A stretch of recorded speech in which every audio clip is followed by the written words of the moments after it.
Okay, so what the fuck can really be said about Sonic the Hedgehog 2 that hasn't already been said? Not a fucking lot, so I'm just going to have to repeat most of it. Sonic the Hedgehog 2 arrived in late 1992 as a sequel to Sonic the Hedgehog, which was released a year earlier.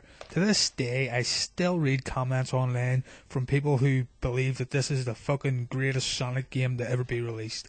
And I agree with them, although I also enjoyed Sonic Generations. That being said, I think Sonic 2 is one of the best fucking platformers of all time. The game has sold over 6 million copies, making it the second best selling game on the Sega Megadrive, only behind Sonic the Hedgehog 1.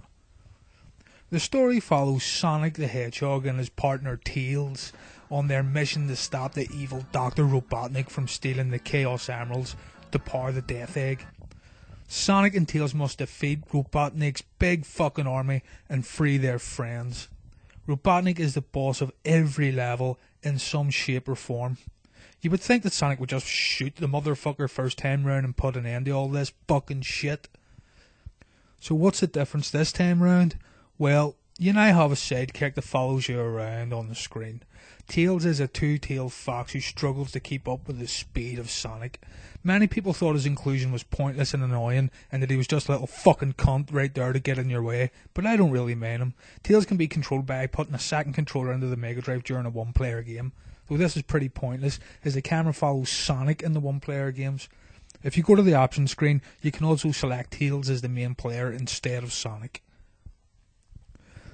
Also included is a two-player versus mode where Sonic and Tails race to the end of the level. Pointless and not much fun because the split screen looks so squished and out of proportion. Just look at this, balls.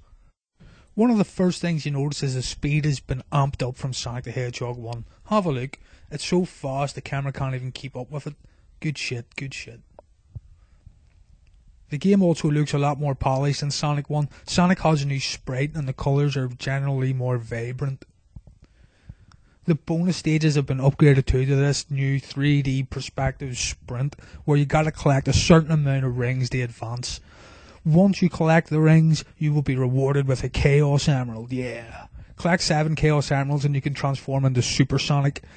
But, as I explained in the Wonder Boy and Monster World video, I'm the fucking laziest bitch online, so you won't be seeing none of that Super Sonic shit in this video. Have a search on YouTube and I'm sure you'll find Super Sonic in action. The music in this game is just fucking awesome. Tracks like Chemical Plant Zone and Metropolis Zone are catchy and memorable. Also, the main title theme and the remix version for when you have the invincibility power-up are both equally as catchy.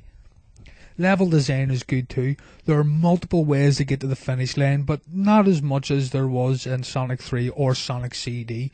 Memorable levels for me would be Metropolis Zone and Casino Night Zone, where the acts are themed around pinball machines and slots. This cool little slot here will either reward you with coins, or you will lose coins if this fucking fat bastard shows up. What a cunt. Time for a little history lesson. The game was originally believed to contain time travel elements and also have a port to the Mega CD, which was Sega's add-on for the Mega Drive. Neither of those reports ended up happening with the game's final release. A Mega CD port never surfaced, and time travel was instead implemented in an original Sonic game for the Mega CD entitled Sonic CD. The game is also notorious for having content and levels being removed from the game prior to release. Sega has commented that a prototype was stolen from a toy store in New York, and have blamed it on a lack of security at the time. Well, I'd like to fucking think so, if somebody can just walk in and steal a game from a demonstration cabinet or whatever. So the Sonic 2 prototypes and betas anyway have leaked everywhere online and are pretty much available to anybody that has 5 minutes of free time.